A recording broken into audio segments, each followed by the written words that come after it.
Urtarrilak 22 ditu gaur, astelena da, astelagoaz egunak utzizkeun albisteekin.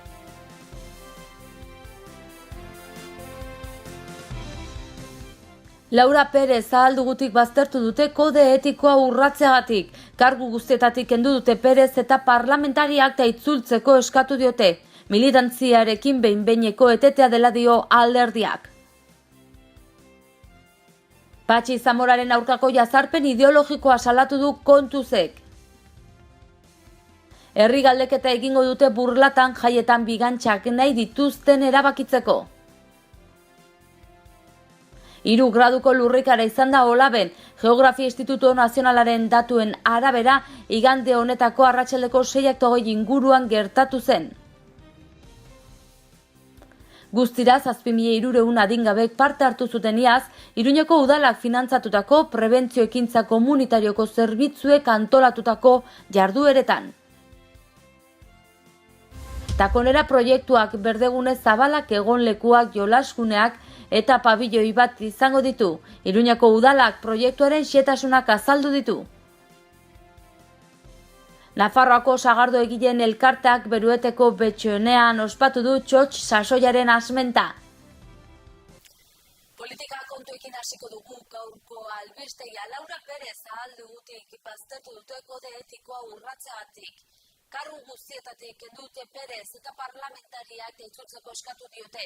Militantziarekin behin-behineko etetea dela dio alderdiak. Nafarroako Ahalduguren zuzendaritzak bertan bera utzi du Laura Perez legebiltzarkidearen militantzia eta ordezkari kargu guztietatik kendu du. Horrek esan nahi du Perez aurrerantzan ezinen dela alderdiko bozeramalek saritu parlamentuko ezein batzordetan, ez da Ahalduguren izenean hitz egin ere. Ahalduguren berme demokratikoen batzordeak ustezko irregulartasunak antzeman ditu parlamentariaren jardunean. Are, alderdiaren kode etikoa larriki urratu duela azaldu du Ahalduguko arbatean. Bertan egungo zuzendaritzak gogor kritikatu du Perez zuzenean naiz zeharka.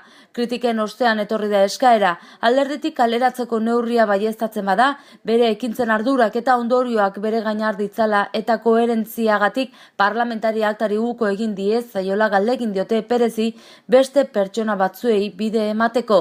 Oharrean, Ahalduguk ez du esplizituki azaldu zeintzuk diren ustezko irregulartasun eta arau urratze horiek, baina alderdia polemikaren begian egonda abendutik, afiliatu batek Perezen eta beste 14 militanteren aurka salaketa aurkeztu zuenetik. Ahalduguren kontra azpilokoan aritzea, gerra zikina sustatzea eta alderdiari akabera ematea egozten zien. Segituan berme demokratikoen batzordeak esperientzia ireki zien Perezi eta Fani Carrillo legebiltzarkidei alderdiko koordinazio kontseiluak hala eskatuta. Perez alderditik apartatzea izan da espediente horren lehen ondorioa. Nafarroako Ahalduguren barne gatazkak ordea erro sakonak ditu. Iazko maiatzaren 21ean Eduardo Santos Perezi gailendu zitzaion oso gutxigatik idazkari nagusi izateko hauteskunde primarioetan. 28 botok erabaki zuten lehia. Alderdia bitan zatituta egonagatik zuzendaritza berrian ez zen sartu Perezen sektoreko inor.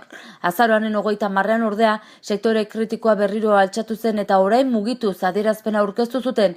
Laura Perezen izena ageri zen sinatzaileen artean eta alderdiaren hildo ofiziala kritikatu zuten. Besteak beste, Kataluniako prozesu konstituziogileari dagokionez.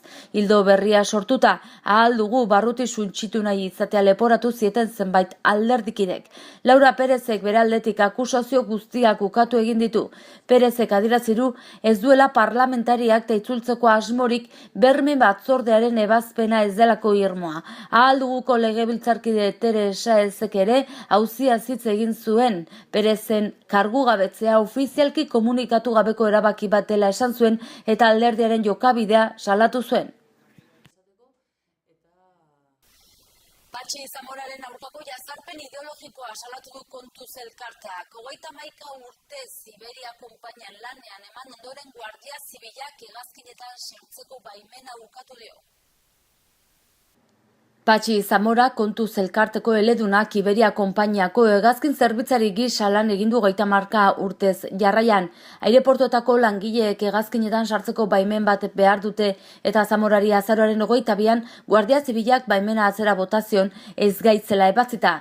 Iberia erabakiaren aurka azaldu arren bere lanpostutik kaleratu du azkenik eta Kontuz elkarteak jazarpen ideologikoa salatu du. Taldearen arabera Nafarroako kutxaren inguruan egindako salaketek min handia egin zieten Nafarroan garaia hartan agintzen zutenei eta horietako batzuek zitalkeriaz eta mendekuz jokatu dute Zamoraren aurka. Ostiral goizean prentsaurrekoa zuen deituta Kontuz elkarteak eta ustelkeria kasu oso larri baten berri emango zutela aurreratu zuen. Agerraldian zehaztu zuten gero kasuaren larritasuna. Zergatiari buruz ez dute zalantzarik ez bere gertukoek ez Iberia konpainiako zuzendariek ere. Argi dute Kontuzen egindako ikerketa lanagatik kendu diotela baimena. Patxi Zamoraren arabera erabakia erabat arbitrarioa izan da. Zenbaitetan hegazkinetan sartzeko baimen hori erretiratu egin noiz zaie langile batzuei disiplina neurriengatik, baina erabaki hori beti espediente baten bitartez justifikatu behar da abokatu madrildar batek Zamorari azaldu dionez. Kasu horretan ez dago azalpenik, baimenak gainera betiko kendu diote. Hasieran harritu egin zen eta informatika arazo soil bat baino ez zela uste zuen. Iberian ere zur eta lur geratu ziren. Administrazioaren barruan urrats guztiak egin ditu egoera konpontzeko asmoz eta hainbat ate jo ditu. Guardia Zibila, Barne Ministerioa, aireportuetako segurtasuna eta bar, erakunde bakar batek ere ez dio azalpenik eman. Ahatik ez Zamorak ez Kontuzek ez dute besoak guruzatuta geratu nahi, baimenak kendu diontz Guardia Zibilaren buruzagiaren identifikazio zenbakia dute eta salaketa jartzeko asmoa dute Espainiako Barne Ministerioaren aurka. Burlatan herri galdeketa egingo dute, jaietan bigantxak nahi dituzten erabakitzeko gaurtik igandera bitartean izanen da, eta herrian erroldatuta dauden 16 urtetik gorako herritarrek parte hartu ahal izango dute. Herri galdeketa egingo dute gaurtik igandera Burlatan, herriko jaietan bigantxak nahi dituzten ala ez erabakitzeko. Galdeketan parte hartzeko bi baldintza bete behar dira, herrian erroldatuta egon behar da eta 16 urtetik gorakoa izan behar da. Udalak deitu du galdeketa eta parte hartzea edozein delarik ere emaitza loteslea izango da. Parte hartzaileek udalaren webgunearen bitartez 012 telefonora deituta edota herritarrendako arreta bulegoan eman ahal izango dute botoa. 1952tik bigantxak egon dira Burlatako jaietan eta gaur egun 13.000 euroko kostua dute. Bigantxei lotute Iruñerrian egiten den laugarren galdeketa da Burlatakoa, Barainainen eta Uharten ezezkoa nagusitu zen eta Noainen ostera baiezkoa. Albiste gehiago utzizkigu gaurko egunak, 3 graduko lurrikara izan da Olaben. Geografia Institutu Nazionalaren datuen arabera, igande honetan izan zen arratsaldeko 6:20 inguruan. Richter eskalan 3 grado izan dituen lurrikara bat izan da igande honetan arratsaldeko 6:20 inguruan Olaben, Iruñetik 11 kilometrora. Geografia Institutu Nazionalak ez du oraindik zehaztu lurrazpiko zenbat metrora izan den lurrikara, ez da zenbat iraunduen ere. Eta guztira 7.300 adingabek parte hartu zuten iaz Iruñeko udalak finantzatutako prebentzioko ekintza komunitarioko zerbitzuek antolatutako jardueretan. Iruñeko udalak 1,04 milioi euro bideratu ditu komunitate prebentzioko zerbitzuetara. Haur, nerabe eta familiei zuzendutako programa horien bidez, herritar horien artean arrisku zein babesgabetasun egoerarik ez egotea bilatzen da. Zerbitzu horiek hiriko 8 auzotan gauzatzen dira eta ekimen honi esker eskola ordutegietatik kanpoko jarduerak egiten dituzte haur eta gazteekin metodologia partizipatibo baten bidez, hartara haurren eta nerabeen oinarrizko prebentzio eta babes egitura bat gauzatuta auzoetan. 2017an adingabendako zuzenean antolatutako jarduerek guztira 7.300 parte hartzaile bildu zituen. Komunitate garapeneko ordezkari Ester Kremaesek eta Lorreko zuzendari Ana Goiak prebentzio ekintza komunitarioko zerbitzuen 2017ko jarduketen berri eman dute, xede hartuta zerbitzuok egiten duten lana. 2018rako udalaren aurrekontuek gastu hori mantentzea aurreikusten dute 8 elkarterekin sinatutako kontratuen bidez. Eta takonera proiektuak berdegune zabalak, egonlekua, jolaskunak eta pabiloi bat izango ditu. Iruñako udalak takonera proiektuaren xehetasunak aurkeztu ditu. Takonera parkeko iparraldearen itxura aldatu egingo da eta belaunaldi arteko egonleku irisgarriak dituen berdegune zabala izango da. Jolasteko guneekin eta pabiloi itxi txiki batekin non jarduera ludikoak zein pedagogikoak egin ahal izango diren. Kafetegia komunak eta euritik eta izetik babestutako gune estali bat izango ditu. Parkearen bizi berritze osoa jasangarritasun irizpideak eta berdegunen defentsa aintzat hartuta egingo da. 6 jarduketa esparrutan banatuta, 32.000 metro kuadroko azalera batean gauzatuko da 3 urteko epean eta 2 milioi euroko inbertsio estimatuarekin. Paseo eremua izateaz gain, zonalde hori jolasteko, aisialdirako eta erabilera ludikotarako gune bihurtzea da asmoa, bereziki haurrak kontuan hartuta. Parkearen berrantolamenduak, oinezkoendako eta bizikletendako ibilbide berriak marrazten ditu, bai eremu horretako 6 esparruen artean mugitzeko, bai parkea hirigunerakin lotzeko. Perimetrotik zein barnealdetik paseatu ahal izateko luzetarako eta zeharkako bideak izango ditu, eta hiriko aldameneko gunetako bista panoramikoak izatea ahalbidetuko dute.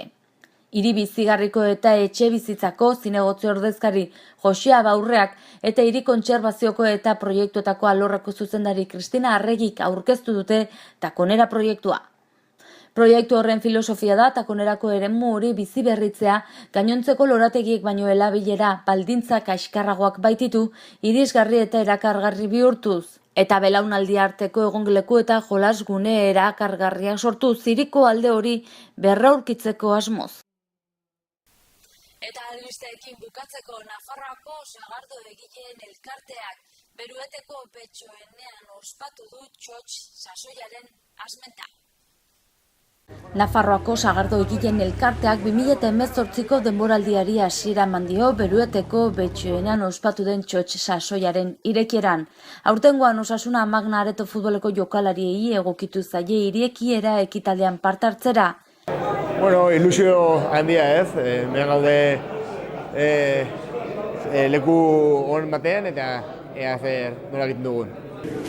Bi, eta hiru.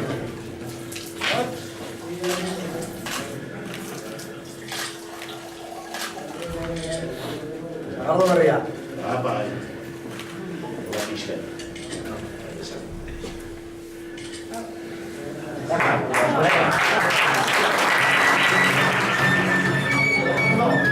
Betxonea sagardotegiko nagusi Inazio Soraluzek ideki du kupela kirolariak ondoan zituela. Sagardo berria oihukaztuz hasi da aurtengo denboraldia.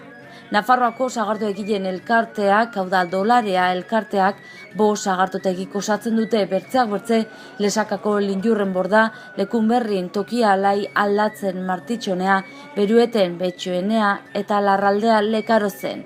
Inazio Soraluzek adierazi du ohore handia dela 2018ko denboraldia Betxoenean hastea.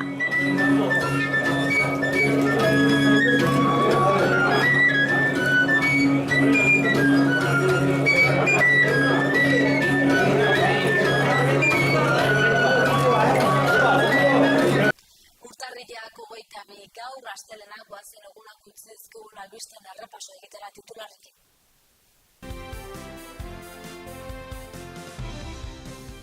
Laura Perez ahaldugutik baztertu dute kode etikoa urratzeagatik. Kargu guztietatik kendu dute Perez eta parlamentari akta itzultzeko eskatu diote.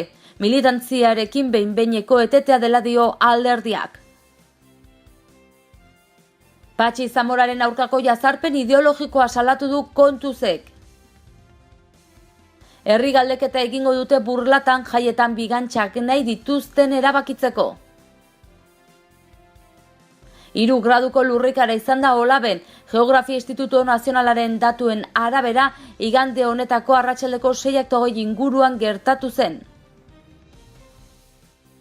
Guztira 7.300 adingabek parte hartu zuten iaz, Iruñeko udalak finantzatutako prebentzio ekintza komunitarioko zerbitzuek antolatutako jardueretan. Takonera proiektuak berdegune zabalak egonlekuak jolasguneak eta pabiloi bat izango ditu. Iruñako udalak proiektuaren xehetasunak azaldu ditu. Nafarroako sagardo egileen elkarteak Berueteko Betxoenean ospatu du txotx sasoiaren asmenta. Eta bertzerik ez gaurkoz, mi esker zuen arratagatik eta arratsalde ona izan.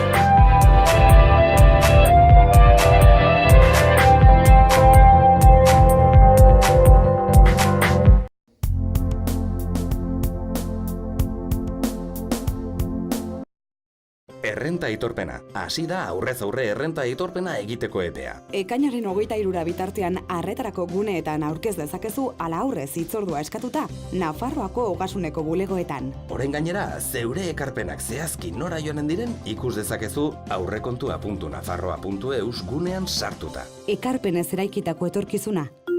Nafarroako Gobernua. Gobierno de Navarra. Gorritxon atsedenerako sistema hoberenak eta loaldi egoki batendako beharrezkoak diren produktuak aurkituko dituzu.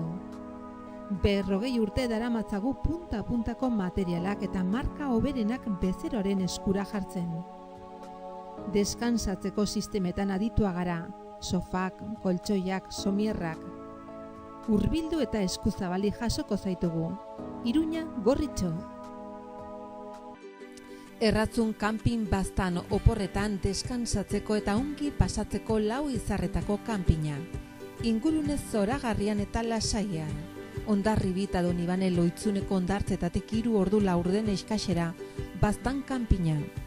100 metro kuadroko 150 partzel esiak eta itzalarekin, argindarra eta ura zornitutakoak.